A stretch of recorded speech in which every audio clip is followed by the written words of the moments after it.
And the military option has lots of problems, and it has very few advantages. On the advantage side, I think our friends in Israel would like to be able to set back the program even 2 or maybe 1 year if they could, but on the expectation that something else will turn up. And that's a very weak reason for moving to a fairly calamitous conclusion. The conclusion, in my view, is heavily tainted by a number of things.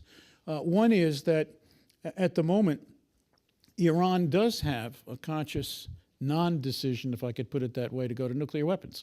But if they're attacked, and particularly if they're attacked on the basis of, oh, they might get a weapon, but they haven't decided yet, an unprovoked attack in every sense of the word, I think 2 or 3 things would result. One is they would perfectly justify to saying, we never thought we'd have to make a weapon now that we've been attacked. Of course we have to make a weapon.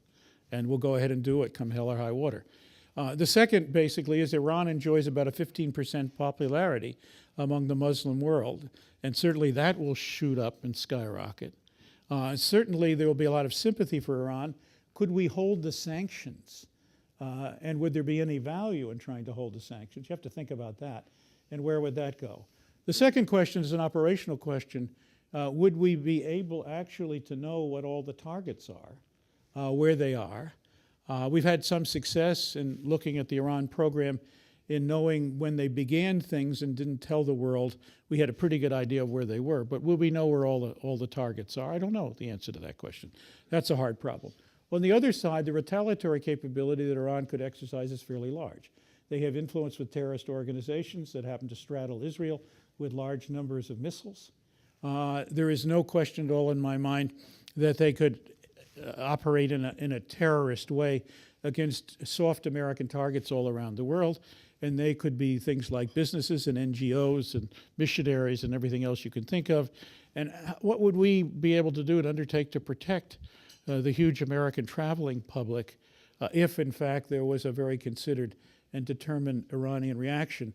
It would be on the scale, in my view, of responding to 9/11. And it would be very, very taxing and very difficult. So let me leave that brilliant option aside.